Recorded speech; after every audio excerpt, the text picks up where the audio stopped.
LRDI का attempt strategy बताता हूँ which you can use for your CAT exam and different लोगों को डिफरेंट स्ट्रैटेजीज फॉलो करना चाहिए depending on the number of sets that you are able to solve and इस video में वही डिस्कस करते हैं। एलआरडीआई में बहुत इंपॉर्टेंट है, आपको पता होना चाहिए कि आपकी लिमिट कितनी है। क्वांट एंड वर्बल में मैं हमेशा बोलता हूँ मैक्सिमाइज करने का ट्राई करो, स्कोर जितने ज्यादा अटेम्प्ट हो सके उतना ट्राई करो, बट एलआरडीआई में you have to attempt it very smartly. और रादर वो बोलते हैं ना कि जितनी चादर हो उतनी पैर पसारो, एलआरडीआई में it is exactly like that. अगर आपसे एक ही सेट बन रहा है, वो भी मुश्किल से बन रहा है या फिर वो भी नहीं बन रहा है, then your target for the exam should just be one set. And ये बहुत इंपॉर्टेंट है, मैं आगे एक्सप्लेन करता हूँ कि क्यों आपको उतना ही टारगेट करना चाहिए जितनी आपकी कैपेसिटी है। बट एक बात याद रखना, अगर एक भी सेट आप कंप्लीट सॉल्व कर लेते हो then your score will go close to 90 percentile.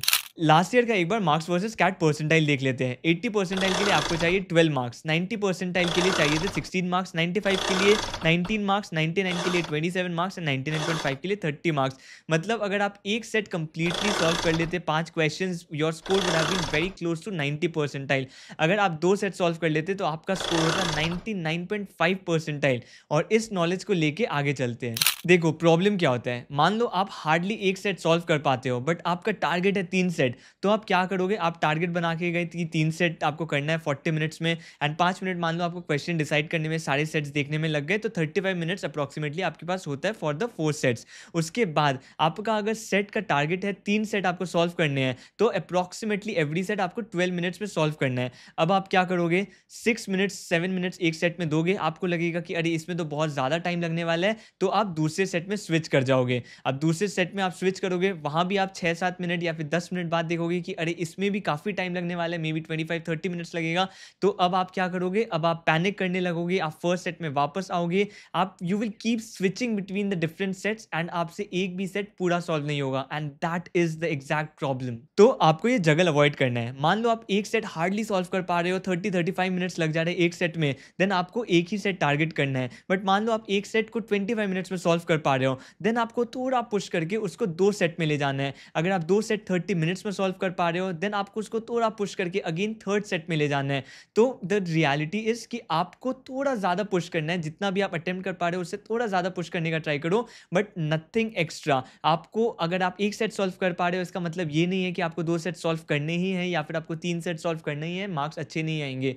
You can just focus on what you are capable of. तो मान लो आप एक सेट सॉल्व करने जा रहे हो, तो आपकी स्ट्रैटेजी क्या होनी चाहिए, आपको देखना है चारों सेट अच्छे से, आपको ईजीएस्ट सेट पिकअप करना है because you are just going to attempt 1 out of those 4 sets. तो आपको ईजीएस्ट सेट डेफिनेटली पिकअप करना है जो आप सॉल्व कर ही लोगे एंड उसके लिए आप ज़्यादा टाइम दो in evaluating the sets, in judging the sets कि वो ईजी है, मीडियम है, क्या डिफिकल्ट है।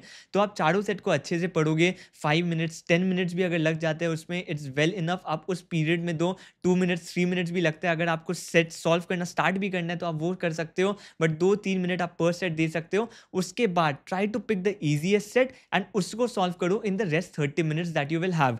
याद रखना आपको शायद जज करने में भी ज़्यादा टाइम लगती है कि आपके लिए कौन सा ईजी सेट होने वाला है, इसलिए आप थोड़ा एक्स्ट्रा टाइम दे सकते हो because you are going to solve just that one particular set 30 minutes में, तो आपके पास वो लग्जरी है।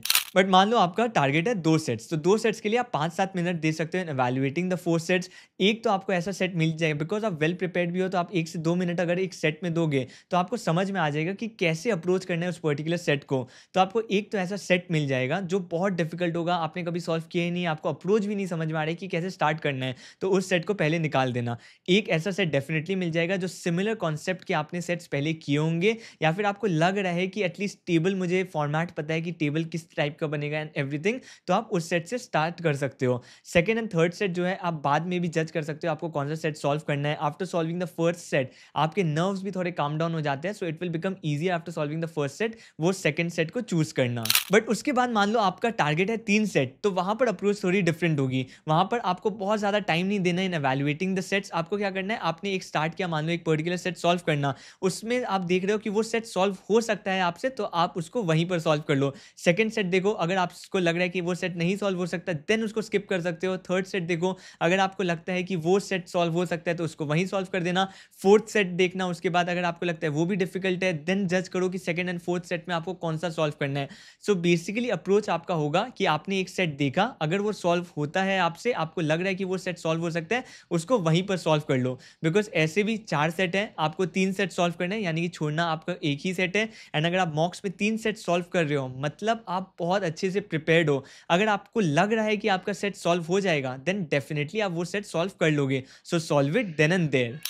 किसी भी स्टैंडर्ड स्टूडेंट के लिए जो मैंने 2 सेट वालों के लिए स्ट्रैटेजी बताई थी, वही बेस्ट होता है कि आप सारे सेट्स एक बार देख लो, उसके बाद जज करो कि कौन सा आपको फर्स्ट सॉल्व करना है, कौन सा आप नहीं सॉल्व कर सकते। उसके बाद you choose the second set और the third set as well afterwards. तो ये जनरल स्टूडेंट्स के लिए ये strategy works out the best. जो फर्स्ट स्ट्रैटेजी मैंने बताई थी वो उनके लिए है जो एक ही सेट सॉल्व कर पाते हैं, बहुत डिफिकल्टी से सॉल्व कर पा रहे हैं सेट्स। एंड जो फाइनल स्ट्रैटेजी मैंने बताई थी 3 सेट वालों के लिए, वो बहुत ही अच्छे प्रिपेयर्ड स्टूडेंट्स के लिए है, जिनको पता है कि वो मैक्सिमम जो भी सेट चूज करे उसको सॉल्व तो कर ही लेंगे।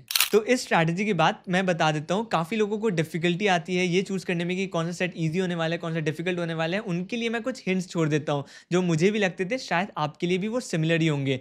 कोई भी अगर आप सेट देखते हो जिसमें ज़्यादा कंडीशन है, मान लो 15-20 कंडीशन है, मान लो अरेंजमेंट का प्रॉब्लम सॉल्व कर रहे हो और उस पर 15-20 कंडीशन दे दिए गए हैं, वो सेट डेफिनेटली डिफिकल्ट होने वाला है। तो आप जब भी आपको कम कंडीशन मिलते हैं किसी सेट में, आप वो वाला सॉल्व करने का ट्राई करो। अगर 10 कंडीशन 12 कंडीशन हो, then it's most probably going to be an easier set. आप उसको सॉल्व करना। ज़्यादा कंडीशंस का मतलब ये नहीं है कि आपका सेट सिंप्लीफाई हो जाएगा, उसका मतलब यही है कि बहुत ज़्यादा कॉम्प्लिकेटेड होने वाला है। आपका कहीं ना कहीं ऐसा वैल्यूज़ रहेगा जो आप कंफ्यूज रहोगे 2 कंडीशंस में, एंड वो बहुत बाद में जाके सॉल्व होगा। सो इसलिए जितने ज़्यादा कंडीशन यूजुअली सेट डिफिकल्टी रहेगा। उसके बाद नोमेनक्लेचर भी बहुत इंपॉर्टेंट हो जाते हैं कैट के सेट्स में। मान लो कोई एक ऐसा सेट है जहाँ पर ऐसे नेम्स यूज हुए हैं, जैक, जॉन, जिल, देन वो बहुत कॉम्प्लिकेटेड सेट होने वाला है। अगर ऐसे नेम्स है लाइक ABCDE आप शॉर्ट फॉर्म यूज कर सकते हो, then definitely that is going to be much easier. And CAT में आजकल यूजुअली वैसे ही सेट्स आते हैं। बट अगर कभी कोई ऐसा सेट आ जाए जहाँ पर जैक, जिन, जॉन, जिल जो भी है वो सब यूज किए गए हैं names, then it will become very complicated. उन सेट्स को डेफिनेटली अवॉइड करना। इवन इफ जो थ्योरी रिक्वायर्ड है, इवन इफ आगे जो सॉल्व करने वाले हो सेट को अगर वो इजी भी हुआ, then also it will become very confusing for you, इसलिए उसको अवॉइड करना। उसके बाद कुछ सेट्स होते हैं लाइक क्यूब्स के बहुत सारे सेट्स इजी भी होते हैं, बट जब भी आपको 3D विजुअलाइजेशन करना पड़ेगा एक पर्टिकुलर क्यूब का, देन उन सेट्स को अवॉइड करना, specially because of the fact 3D visualization अगर आप बहुत अच्छा कर भी पाते हो, but chances of getting it wrong is very very big. And अगर LRDI में आपका एक विजुअलाइजेशन गलत हो जाए, देन आपका 4 क्वेश्चन 5 क्वेश्चन गलत हो सकता है। All the questions can get wrong as well, and वो बहुत बड़ा रिस्क है। इसलिए कुछ भी ऐसा 3D मतलब किसी पर्टिकुलर क्यूब को ट्विस्ट कर दिया, टर्न कर दिया, या फिर कट इन हाफ कर दिया, उसके बाद वो खोल दिया, ये सब जो फिगर्स होते हैं जो इसमें आप विजुअलाइज नहीं कर सकते without drawing it properly, then उन सेट्स को भी अवॉइड करना। उसके बाद 4 सेट वेन डायग्राम होते हैं। बहुत लोग डर जाते हैं कि 4 सेट वेन डायग्राम तो काफ़ी डिफिकल्ट होने वाला है, बट यूजुअली कैट में देखा गया है कि 4 सेट वेन डायग्राम अगर आता है वो एक्चुअली बहुत ईजी क्वेश्चन होता है। सो बस अगर आपको मेथड पता है how to solve the 4 set venn diagrams, then वो डेफिनेटली अटेम्प्ट करने का एक बार एटलीस्ट देखना क्वेश्चन को, बिकॉज वो यूजुअली लोग डर तो जाते हैं, एस्पिरेंट्स डर जाते हैं देख के सेट, बट वो यूजुअली ईजी होता है, even easier than the 3 set venn diagrams जो होते हैं। तो इसलिए आप जो 4 सेट वेन डायग्राम्स होगा उसको एक बार अटेम्प्ट करने का ट्राई करना। यूजुअली कैट में जब भी आया है वो ऐसा पर्टिकुलर सेट, वो बहुत ईजी हुआ है। उसके बाद गेम्स एंड टूर्नामेंट भी काफ़ी लोग छोड़ देते हैं बिकॉज यूजुअली कॉम्प्लिकेटेड सेट्स आते हैं, बट अगेन वहाँ भी कुछ ऐसे सेट्स होते हैं जो बहुत ईजी होते हैं। फॉर एग्जाम्पल टेनिस कॉम्पिटिशन के सेट्स वो काफ़ी बार ईजी होते हैं। काफ़ी बार ऐसा कंडीशन होते हैं कि विन और लूज 2 ही कंडीशन है, ड्रॉ नहीं हो सकता, देन वो सेट डेफिनेटली बहुत ईजी होगा। जब भी आप बुलियन में सोचते हो ना विन और लूज, देन वो ईजी सेट हो जाता है। जैसे ड्रॉ एक कंडीशन आ गया तो वो थोड़ा डिफिकल्ट होने लगता है, तो आप वो सेट्स देख सकते हो। उसके बाद आप जब भी फुटबॉल में आपको ऐसे सेट मिले विन लूज ड्रॉ तीनों चीज़ हो रहा है,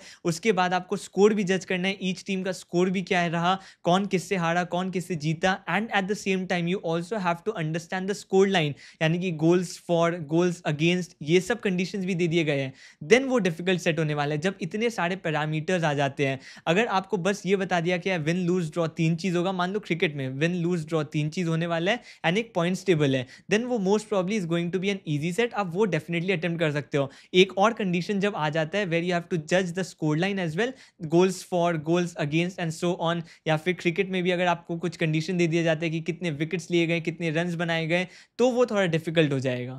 तो ये कुछ सेट्स थे एंड ये अटेम्प्ट स्ट्रैटेजी था, तो मैं आपके साथ शेयर करना चाहता था। Nothing much I want to cover at this point of time. आप ट्राई करो, मैंने जो अटेम्प्ट स्ट्रैटेजी बताई थी उसको मॉक्स में ट्राई करो and try to figure out कि आपके लिए क्या वर्कआउट कर रहे हैं। मोस्ट प्रॉब्ली मैं बोलूंगा कि मोस्ट ऑफ द स्टूडेंट्स के लिए that strategy way you give 5 to 7 minutes for evaluating each of the 4 sets and then choose the 2 or 3 sets that you have to do, वो set best work करती है, वो strategy best work करती है। तो आप डेफिनेटली एक बार try करना उसको, उससे मॉक्स शुरू करना देना एंड अगर आपको लगती है फिट हो रही है then you can go ahead with that, otherwise you can try the other 2 strategies as well. So that's it for this particular video. अगर आप CAT 2024 एस्पिरेंट हो, make sure you subscribe to the channel because after your CAT exam as well, interview preparation के लिए भी मैं काफी सारे videos लाने वाला हूँ, so it will be very useful for you. So that's it from my side. See you in the next video.